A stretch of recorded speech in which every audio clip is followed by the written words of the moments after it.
Hello, welcome to Quackalope. Thank you for being here. Today we are doing a unboxing, a rambling. I mean, Board Game Code does the rambling unboxings. We could just start talking about, how's your week been so far? Jesse, what are you doing? This is not our format. Oh, okay, sorry. Yeah, we don't do that. We're doing a deep dive into HEXplore It, which is actually a game system. Yes. That encompasses these three different core games that we have in front of us. We have Return to the Forests of Adrian. Well, that's the expansion. Then we have the Valley of the Dead King and the Sands of Shurax with their complementary expansions and also their living card decks. Now, you might be asking why we have collected all of HEXplore It that currently exists, and I have a very good answer for you. What is it, Jesse? Modularity. Modularity, dexterity, and ambition. You want to go through all of it. So here's the thing. This is a RPG-esque system where you're going to be exploring various different hexagonal grids with various different enemies that you're facing off against and heroes that have so much different combinations that you can pair. I mean, one of these systems is nearly endless.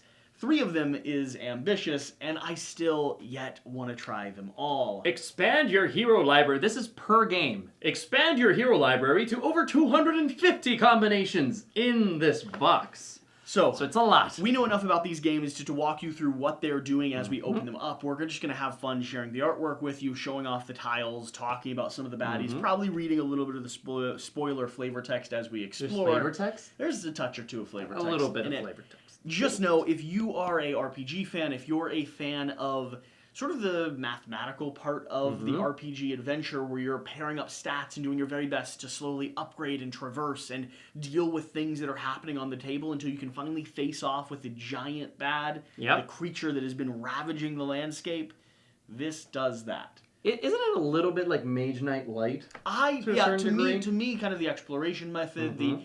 To me, there's some elements of that Mage Knight system in there for sure. It certainly looks like it, with a bit more, I would say, flavor and characterization when it comes to the ability. Really? I mean, Mage Knight has their heroes and really cool deck building. This is going to have specifically powers, upgrades, abilities, and the way that you're pairing your class board with your race board, or whatever the terminology is going to create some really unique combinations. So let's go ahead and start diving in. The earliest copy, I believe, I'm not sure if it's the Sands. The Sands might be the most recent. Yeah, no, so most recent is Adranor. Okay. Sands came afterwards, I believe, and first was Valley. Let's start with Valley then. What do you say? Do it. Let's start number first. You have the Spider-Man key? Well, I was gonna ask. Listen, I've been watching the Jan unboxing. So we don't have a Quackalope knife anymore. Now it's the heroic Spider-Man. I mean, key? listen, like to honor what you've been doing while I've been gone, we might as well do the. Can I have the honors, or is this just you? Oh no, go ahead. Good luck. There's a little bit of.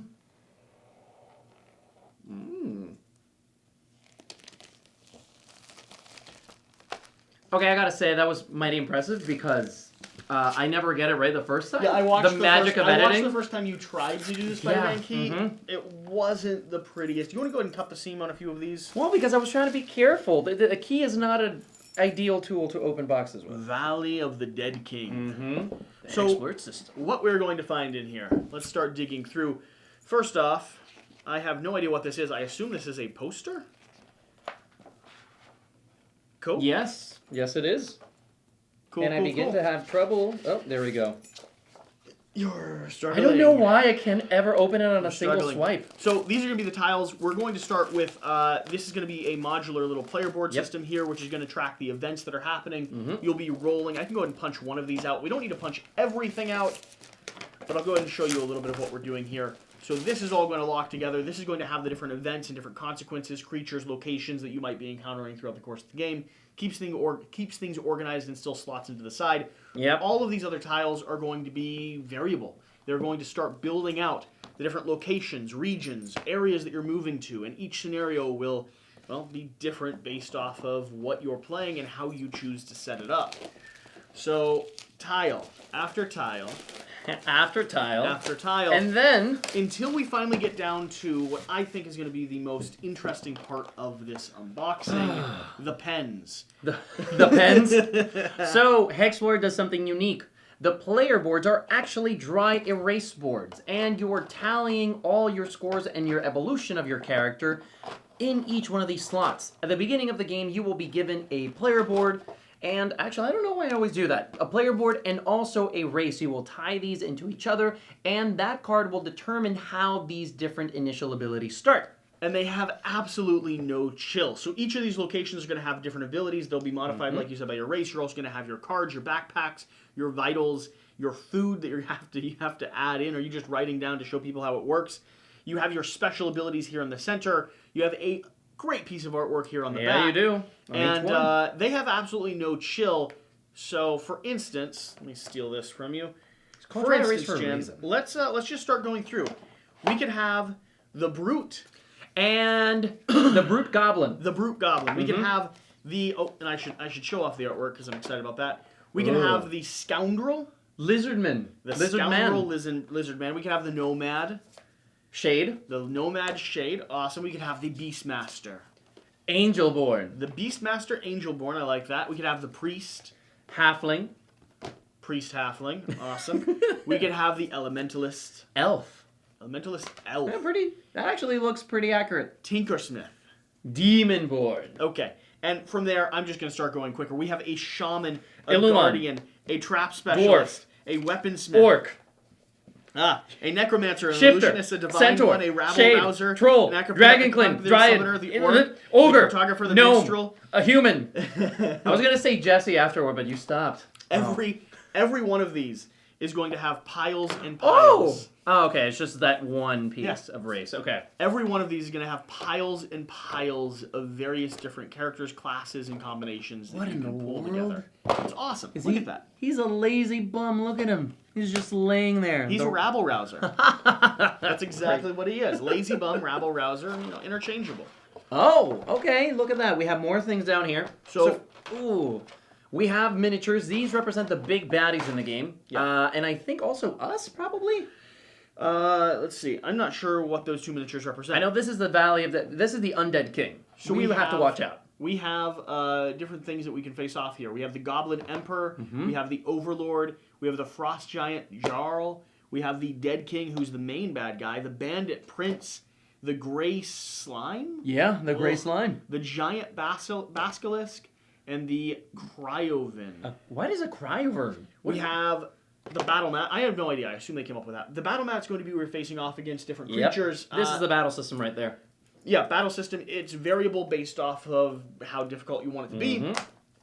And a little bit confusing, apparently. It can be. I'm assuming once you play once or twice, it'll make a lot more sense. But basically, add the same system. You're adding dry erase numbers to here, and depending on kind of like rolls, the enemy will decide to do certain things based on some AI cards that we haven't found yet. We have the Megapede. We have the Civ. The Siren Queen. Okay. Then we have game turns. So nice little player aid here. Shrines, which is going to be the different locations and relics that you can find. Ruins, again, different things that you can find on the board. The Black Market, which is pretty awesome. The Regular Market. Cities, which are other locations that you can find and trigger on the board as well. And then finally, the Standard Market phase, which you can hand back and forth. So one of the things that we mentioned at the beginning, or maybe we didn't, is that this is an exploration game. All of these elements are kind of hidden across the board, and you have to discover them and then subsequently explore them in order to get those benefits. And a lot of the time, you're going to be rolling dice in order to go through a table of different results and then going through that and resolving it entirely. So these mats, so there we got the rulebook. We got some nice chunky die.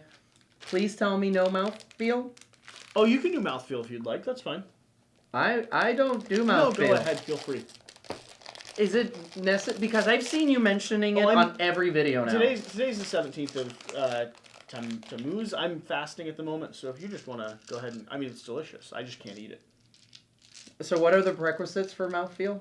Oh, just as many dice as you can fit. As many dice. And what happens afterwards? Nothing. How do I critique mouthfeel? What are the things I'm looking out for? Mouthfeel's a personal thing, Jan. It's a personal thing? Yeah. So we also have this little player book here, which is the rule book, but it's going to contain some...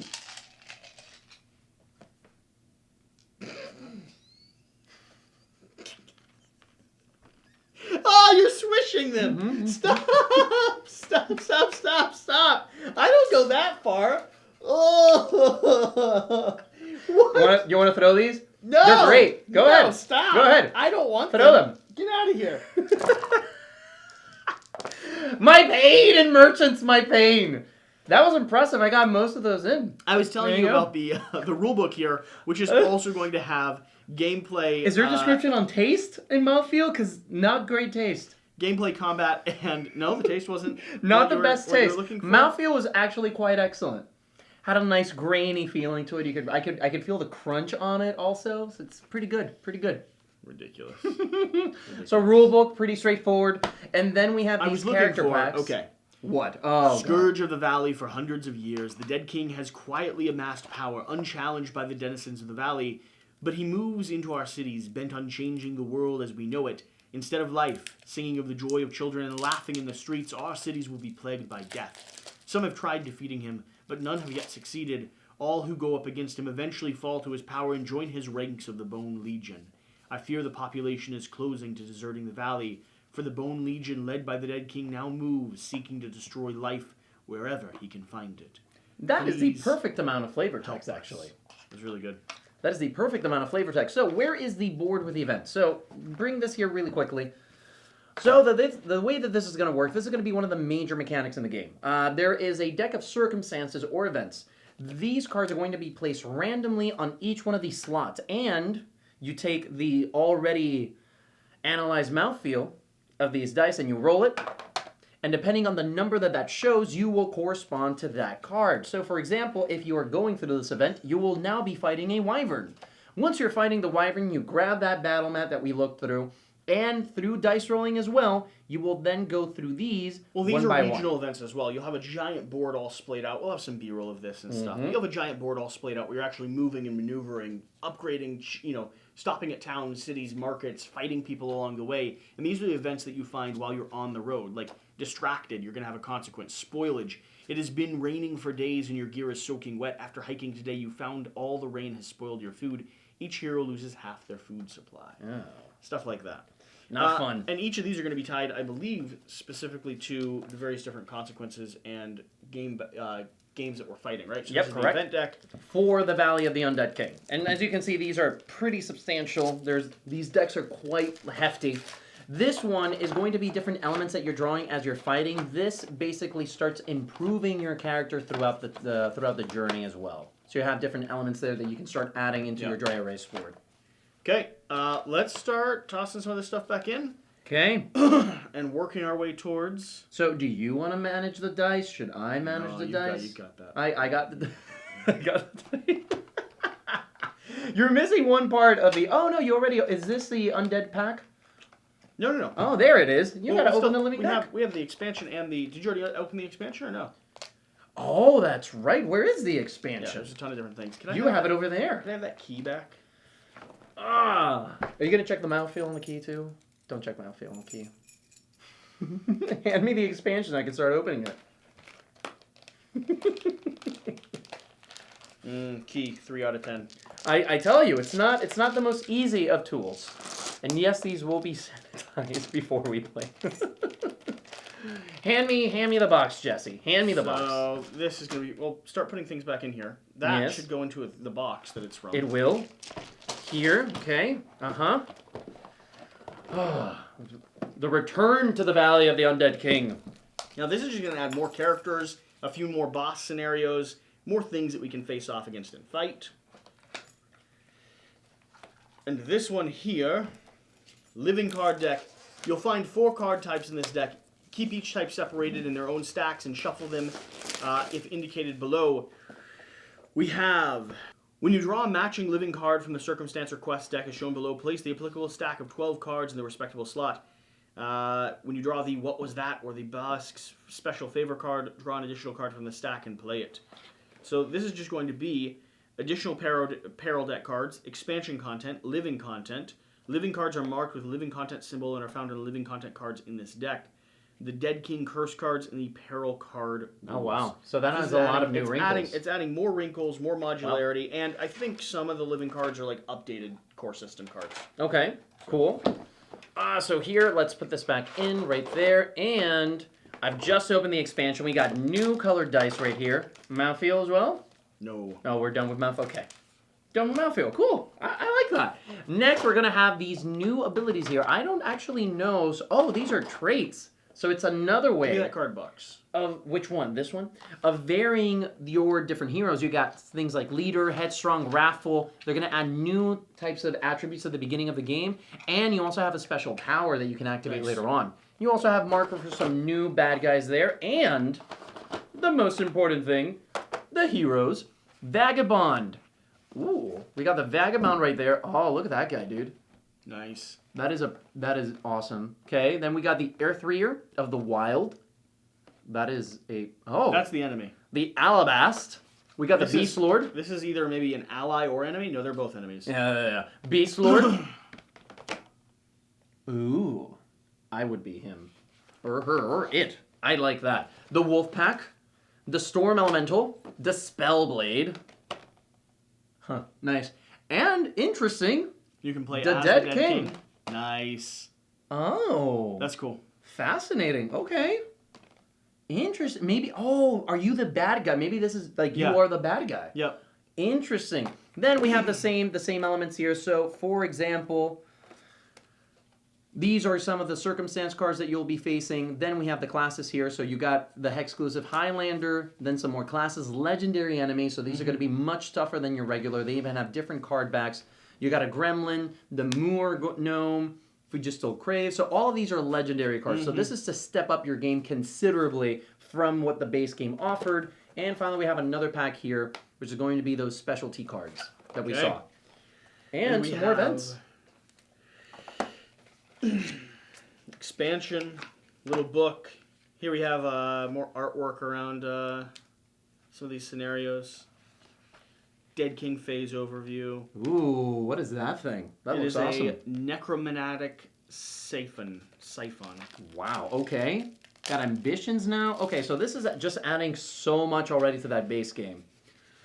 Here we have even an entire new deck of cards that I believe just tie into the villain specifically to make them even more terrifying than before. Yep. So look at that. We got rituals. We got anytime cards. Oh, so this is probably the deck of cards that the player is using in order to make the villain that much more interesting. Yep, that'd be cool. Fascinating. Okay, so that is going to be the entirety of the Valley of the Dead King base box. Time to. Which one are we doing now, Jesse? In order? Well, yeah. Let's start sticking this back in though, and then let's pull the other one out. I'm not sure how all of this fits back together. I've never known. I was just hoping that we would figure it out along the way. I think these were up here. I think these were down here, weren't they? Sure. Yes. They did go there, I think. Mm-hmm. There's so much stuff. So much stuff. Okay, so this will go here. We'll go through this here, putting that over there. We got the storybook for that, and now... time for some sand. Yeah. Feeling sandy. Okay, so Lands of Shurax here. Right there. My reboxing's not going well. And I thought I did bad with these, Jesse. These are very soft. Okay, so in there. Where would these cards come from? I will show you. Okay, put it there. Put that there. Right here. There. There. And... This goes like this. Nope. All these have to go on top. Yeah, put it on top. Where'd that bag of baggies come from? From somewhere. And poster, and next. What do we got? Land of Shurax. The Sands of Shurax. Okay. So here we got another poster. Oh, this is actually the third expansion. You're right. This is the next one. Told you. Yeah, okay. When you're wrong, you're wrong. Domains of Okay, so this is announcing the next one right here. So there's already going to be a volume 4. The Domains of Mirsa Noctis. I think it's releasing in 2022, right? I think it's arriving in 2022. I believe the Kickstarter or GameFound or whatever it was has already happened. Nice artwork. I like that. Play styles. Play styles. Rulebook. Here's what I'm looking for. Jan. Oh, okay. That. See, perfect amount of flavor text. Okay, too much flavor text there. Wow. No. Ooh, mini. That's a cool mini. They're going up in scale. I like it. I like the scale. Oh, look at this. Okay, so this is the base for this mini. Okay, I'm going to look at that. So each of these different locations now has, like, every scenario that you're going down is going to have new items, new locations, new ways that you're interacting with the different regions. Nice. So they're stepping everything up with every single release. Oh, basically. and look. There's a cockatrice. Type magical nature. An ear-piercing baka reverberates through the air. It's the most surreal thing, hearing a chicken's call so far out in the desert. To add to the strange feeling you're experiencing, the sound was entirely too loud and baritone to have come from a normal chicken. Looking toward the call, which is repeated a second and third time, you spot the winged creature, a cockatrice. Your heart skips a beat at the thought of the meal to be had tonight, if it weren't for the fact that they're quite dangerous. This one is nearly 3 times the size of a camel. Wow. Okay. Super I'm scary. a super big fan of introducing... This is what I was looking for in the original, because I knew it existed in some of these. I'm a super big fan of introducing story, narrative. Look at this. Piles and piles of different events. They're just escalating things with every new release. Awesome. So I'm imagining the Mirza Noctis is going to be insane. Oh, look at that thing. The enormous pangolin. Creature of the wasted Shurax. Enormous pangolins are common creatures to find in the area of the ward of the Shurax. One can feed an entire legion for a day, and far fewer mouths for far longer. The plated creatures are not easy prey, and the large specimens show no fear. Joni have been known to insist that pangolins are the grizzly of the desert. Wow. So in terms of differences between the first release and the third release, I'm seeing already better artwork, better graphic design as well. It looks a little bit cleaner across the board. And the story's so exciting to me. This is adding two new decks of mini cards that I haven't seen before. We got the mutation deck and also a caravan event deck. So again, just adding more variability, more random encounters, just more for you to do. I don't know, but I believe all systems are interchangeable to some degree as well. So I could play the Pizen, the Scion, I think it's Scion, yeah, in the other system or deck. That's a the cool Gambler, the Templar, the Merchant, the Gladiator, the Commander, the Nemesis, Artificer, and here we have another battle map, the Defilist. Caravan Master? There's so many different things here. Look at the Defilist. Oh, yeah, that's awesome. The Whip Master, the Assassin, the Dervish. We have a Glass Golem. We have a Amechinefzer. Ooh, okay. Mummy. We have city locations, Dira, Amuzan. And so for the race cards, so cool. For the race cards, we have Nemesis. I have no idea what that even is. A half-orc, half-djinn. That's a genie. That's super cool. Dryan, Duneborn, Sylphid, Tarion. Again, just a lot of different elements here. And each one of these, I don't think we mentioned that the first time, do give you special powers and abilities, which you'll be able to kind of do what you want. Oh, here's the mutant deck, which I'm assuming this is basically into the mutation deck. Set up a puzzle you want to face, a challenge you want to overcome. And do your best. Establish a scenario, and then just figure out who you want to play in the process. Oh, that's... Wow. This game is infinite. Let's keep digging in. This is basically infinite. Wow. It really is. So all of this inside, Jesse, start bringing in the... the expansion right here and here. Here you go. Did you open the expansion yet? Yes, they're both open. I mean, have you looked at them yet? No, of course not. So we know what's going to come in here. The living card deck is going to add more variability. We're not reading through the cards. So let's take a look at what we have here. Ooh, we have actual tokens for the chickens, which is exciting. That's the most important thing right there. We have various different traits here. Stubborn, metabolic, clever, otherworldly, stoic. I like that everything's different. It's every single thing you're opening is introducing new variability into the game system. I wonder when they're going to run out of adjectives. I mean, we have the Bane Shadow and the Lost Arbiter. Okay. What else do we have? We have the Plague Lord and the Crystal Mage. Ooh, bird folk. I like the bird folk. We have Monstrosities. Ooh, the Undying Swarm. The Champion. The Ravager of Shurax. Oh, wow. So he's in the... Oh, no, you can be the Ravager of Shurax. Yep. Oh, that's cool. And we have the Black Pyramid scenario there as well. I like that these boxes add an entirely new play system to the game every time you purchase it. It just keeps adding to that replayability. Okay, and let's check out this last system that we have here. Volume 2. What are we going to play first? I'm the most excited about the Sands right now. Same here. I like the Sands. Are we gonna be the? I'm assuming we won't be the worm the first game, but at least in the second one we gotta try that out. Look at that thing. Don't you want to be that thing? That thing is awesome. I'm not against it. Oh my gosh, so much stuff. Play styles. Let's see though, because this one might change our mind. I don't know. Big worm guy. And chickens we can fight. And chicken? The only thing I'm disappointed is the expansion didn't introduce an opportunity to play as the chicken. That should be the main boss in the 5th installment of this. Forest of Adramon.